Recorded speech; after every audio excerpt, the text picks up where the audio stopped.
안녕하십니까. 사랑의 집 가정문화연구원 이사장 주수일입니다. 인간이 세상에 태어나면서 가장 먼저 가지게 되는 관계가 있습니다. 그것은 바로 부모 자식 간의 관계입니다. 그리고 다음이 형제관계이고 그 다음은 친척과 이웃과의 관계인 것입니다. 그래서 인간은 이 가장 먼저 가지게 되는 부모와 자식 간의 관계를 잘 해야만 됩니다. 이것은 단순히 율법적인 차원에서 잘해야만 되는 것이 아니고 자신의 가치를 높이고 또 자신이 행복해지기 위해서라도 잘 해야 되는 것입니다. 그래서 하나님은 우리들에게 다 효자가 되고 싶어하는 마음을 주셨습니다. 그런데 이 세상을 효자로 살아가는 사람들이 또 그렇게 많지가 않습니다. 이렇게 되는 이유는 부모 자식 간의 관계를 깨트리고자 하는 사탄의 고도의 전략이 있기 때문입니다.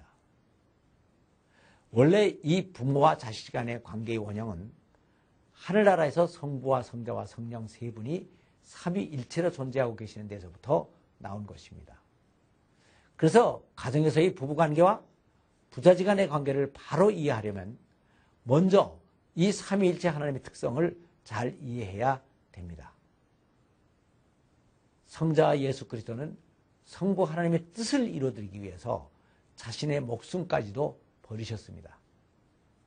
그랬더니 성부 하나님은 아들 예수 그리스도를 죽음 속에 그대로 내버려 두지 아니하시고 부활을 시킨 다음에 만물 위에 뛰어난 이름을 주사 모든 만물이 그 발 앞에 무릎을 꿇게 하셨습니다.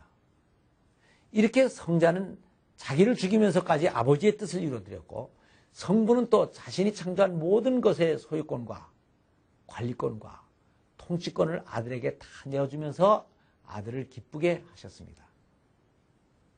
이것은 바로 자기 자신만을 위하여 존재하지를 않고 상대방을 위해서 존재하시는 하나님의 존재 형태인 것입니다.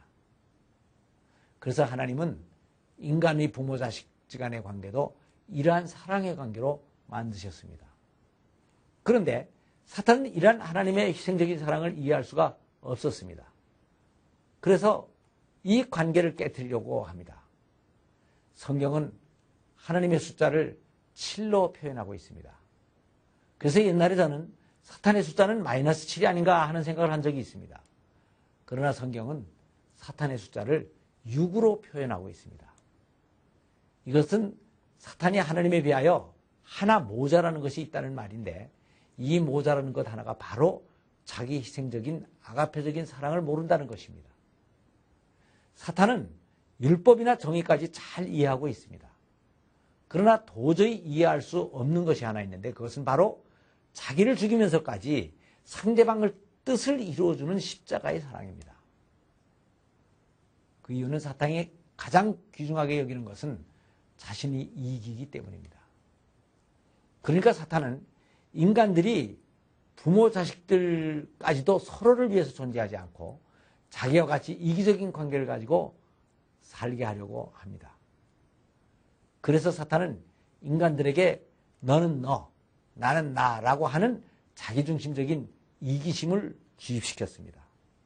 그런데 불행히도 인간은 이것을 받아들여서 부모 자식 간의 관계까지도 기브 앤드 테이크의 관계로 타락을 시켜버렸습니다.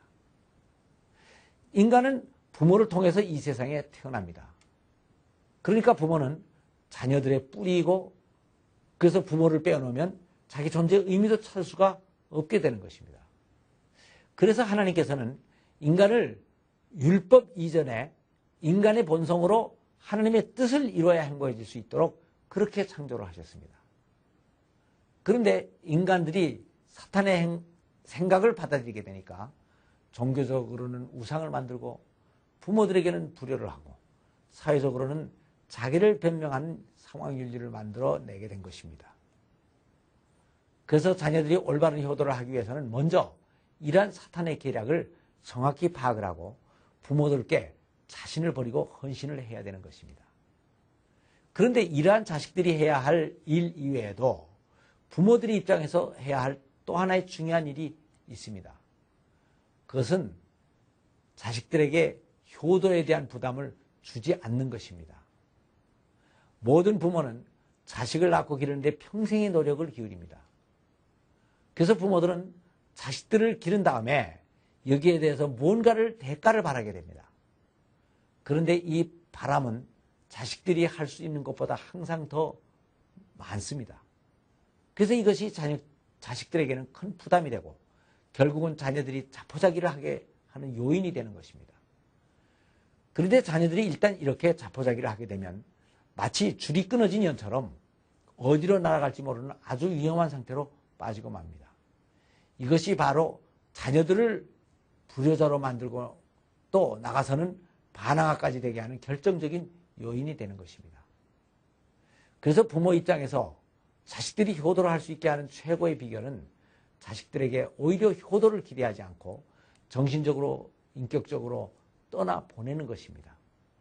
창세기 2장 24절을 보면 이러므로 남자가 부모를 떠나 둘이 한 몸을 이룰지로다 라고 하는 말씀이 있습니다. 물론 이 말씀을 문자적으로 보면 자녀들이 부모를 떠나라는 말씀이 됩니다. 그러나 실제적으로는 부모가 자녀를 떠나보내라는 의미가 더 강한 것입니다. 성경을 보면 원래 부모는 자식의 주인이 아닙니다. 하나님으로부터 자식의 양육을 위임받은 청지기인 것입니다. 청지기는 관리권은 있지만 소유권은 없습니다. 그러니까 부모는 자식을 기르면서 사랑을 다 주기는 하지만 그 대가를 요구하지는 말아야 되는 것입니다. 그렇다고 억울해할 필요는 없습니다. 그것은 자기도 부모로부터 그렇게 받았기 때문입니다. 그리고 또 그 부모는 그 부모로부터 받았고 또 그 부모는 또 먼저 부모에게서 받았고 이렇게 계속 올라가면 결국은 아담이 나오고 그 위에는 또 하나님이 나오게 됩니다. 그러니까 인간이란 모두가 조상을 통해서 받은 하나님의 사랑을 자식들에게 이어주고 그 자식은 또 그 후손들에게 이어줘야 하는 최인의 고리와 같은 존재들인 것입니다. 그래서 부모 자식 간의 관계는 주고받는 관계가 아닙니다. 둘이서 부모 자식이 주고받으면 관계가 거기서 끝나버리고 맙니다. 그리고 자식은 아무리 노력을 해도 부모의 사랑과 은혜를 다 갚을 수는 없는 것입니다. 그래서 부모가 자식을 기르는 대가는 하나님께서 직접 주시는데 그것은 바로 자식을 기르는 동안 가지게 되는 기쁨과 보람입니다. 그러니까 부모들도 이렇게 자녀들을 위하여 자녀들에 대한 자기의 욕심을 포기하고 부모를 통해서 받은 하나님의 사랑을 값없이 자식들에게 전해주어야 됩니다. 그러면 자녀들은 이렇게 해주시는 부모들께 감사하면서 기쁨으로 효도를 할 수 있게 되는 것입니다. 이것이 바로 부모와 자식 간의 관계를 아름답게 하는 최선의 길이고 자녀들이 진정한 효도를 할 수 있게 하는 유일한 길이고 또 우리 인간들이 행복해지기 위한 절대 조건인 것입니다. 효도는 강요해서 되는 것이 아닙니다. 감사합니다.